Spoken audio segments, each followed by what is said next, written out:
एक पिता और पुत्र की दिल छू लेने वाली कहानी। पिता वो है जो आपको गिरने से पहले थाम लेता है, लेकिन उसको आपको ऊपर उठने की बजाय आपके कपड़ों से मिट्टी हटाता है और आपको फिर से कोशिश करने के लिए कहता है। आज की कहानी एक पिता और उसके बेटे की है। एक बाप अपने बेटे के लिए क्या क्या कर सकता है, इस कहानी से स्पष्ट हो जाएगा। एक बार एक बेटा अपने पिता से लड़ाई करके गुस्से में घर से बड़बड़ाता हुआ निकला और बस स्टैंड की तरफ जाने लगा। वह मन ही मन में बोल रहा था कि पता नहीं कितने पैसे छुपा के रखे हैं, लेकिन मेरे लिए एक बाइक नहीं ले सकते। मैं यहाँ से चला जाऊँगा और तब तक नहीं आऊँगा जब तक अपने पैसे से बाइक नहीं खरीद लेता। उसे पैरों में कुछ चुभने का एहसास हुआ। नीचे देखा तो उसने पाया कि जल्दबाजी में उसने अपने पापा के जूते पहने हुए हैं। उस जूते में कील उभरी हुई थी जो बार बार उसके पैरों में घाव किए जा रही थी, लेकिन उस समय गुस्सा ज़्यादा था, इसलिए वह आगे बढ़ता चला गया। फिर उसे याद आया कि वह पापा का पर्स भी साथ लेकर आया है, तो उसके दिमाग में आया कि क्यों ना आज अपने पापा का पर्स चेक किया जाए, जिसे आज तक उसके पिता ने किसी को हाथ तक नहीं लगाने दिया था।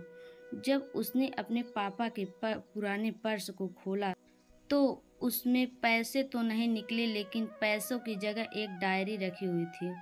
उसने सोचा कि यहाँ पर खजाना छुपा रखा है। जरूर इस डायरी में लिखा होगा कि किससे कितने पैसे लेने हैं या फिर किसको कितने पैसे पिताजी ने दिए हैं, लेकिन वह गलत था। जब उसने उस डायरी को खोला तो पहले पन्ने पर वहाँ पर जो लिखा था वह थोड़ा अजीब था। डायरी के पहले पन्ने पर जो लिखा था उसे पढ़ने के बाद उसके चेहरे पर जो हाव भाव थे वह गायब हो चुके थे, क्योंकि डायरी में वैसा कुछ नहीं था जिसकी उसने उम्मीद की थी। और फिर जो वो सोच रहा था, उस डायरी में पैसों का हिसाब लिखा हुआ था जो अलग अलग कर्मों के लिए अलग अलग लोगों से उधार लिए गए थे। उस सूची में कंप्यूटर के लिए पैसे लिए लिए हुए थे, जो कि इस प्रकार लिखा हुआ था 50,000 बेटे के कंप्यूटर के लिए। वो वही कंप्यूटर था जिसे वह आज तक इस्तेमाल करता आ रहा था, लेकिन उस कंप्यूटर को ये नहीं पता था कि उस कंप्यूटर को खरीदने के लिए पैसे कहाँ से आए थे। उस डायरी में कमरे का भी हिसाब था। उस बेटे को याद था जब उसने पहली बार कैमरे के लिए जिद की थी, तब उसके पिता ने ठीक 2 हफ्ते बाद उसके जन्मदिन पर दिया था, जिसे देखकर वह बहुत ही खुश था। और उसे खुश देखकर उससे ज़्यादा खुश कोई था तो वह थे उनके पापा। अब उसके बेटे से गुस्सा एकदम गायब हो गया था। जब उसके बेटे ने दूसरा पन्ना पलटा तो उसमें कुछ इच्छा लिखी हुई थी। पहली इच्छा जो थी वह थी कि अच्छे जूते पहनना।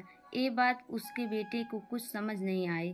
तभी उसके पैर सड़क पर एक गड्ढे में जा पड़ा जिसमें पानी भरा हुआ था, जिससे बेटे के पैर गीले हो गए। उसने जूते को पलट कर देखा तो उसमें देखा कि जूता जो नीचे से फटा हुआ था। ये देखकर उसे डायरी में लिखी हुई बात की समझ आ गई। तभी उसे उसके माँ बाप की याद आई। माँ हमेशा यह बोलती थी कि अब तो नए जूते ले लो, लेकिन पिता हमेशा बोलते थे कि नहीं, अभी कुछ दिन चलेगा। ये जूता कुछ दिन पहले ही तो लिए थे। उसे आज समझ आ गया कि कितने दिन और चलेगा। साथ ही साथ उसे यह भी समझ आ गया था कि उसके पिता अपने पर्स को क्यों छुपाए रखते थे। तभी उस डायरी को पढ़ते पढ़ते वह बस स्टैंड पर पहुंचा और एक बेंच पर आकर बैठ गया।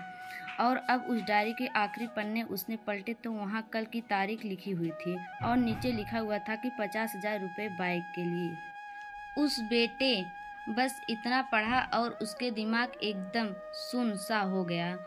अब उसके मन में कोई गिला शिकवा नहीं बचा था। आंखों में आंसू आ गए। उसे कुछ समझ नहीं आ रहा था कि वह रो क्यों रहा है। अब वह जल्दी से घर जा रहा था। जूते में लगी कील अब तक उसके पैरों में घाव कर चुकी थी। उसने तुरंत उस जूते को खोला और फेंक दिया। अब वह नंगे पैर ही दौड़े जा रहा था और घर पहुंचा, लेकिन उसके पिता उसे घर पर नहीं मिले। उसे समझ आ गया था कि उसके पिता कहाँ गए होंगे। वह सीधा बाजार की ओर और पता नहीं उसमें इतनी ताकत कहाँ से आ गई थी कि वह भागते हुए थक नहीं रहा था। वह उस बाइक वाले दुकान पर पहुंचा। उसके पिता वहीं थे। उसने अपने पिता को दौड़कर गले लगा लिया।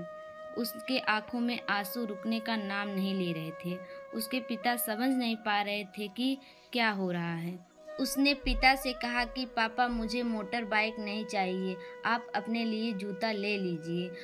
अब आज से मैं कुछ भी करूँगा वो अपने दम पर करूँगा, अपनी मेहनत से करूँगा। दोस्तों, हमेशा अपने माता पिता की आदर करें, और वो भी यदि किसी चीज़ के लिए मना करें तो आप उनकी मजबूरी को समझिए। फूल कभी दोबारा नहीं खिलते, जन्म कभी दोबारा नहीं मिलते। मिलने को तो हजारों लोग मिलते हैं, लेकिन हजारों गलती माफ़ करने वाले माँ बाप कभी दोबारा नहीं मिलते। यदि आपको यह कहानी अच्छी लगी हो तो कमेंट करें, बताइए। इस कहानी को शेयर करना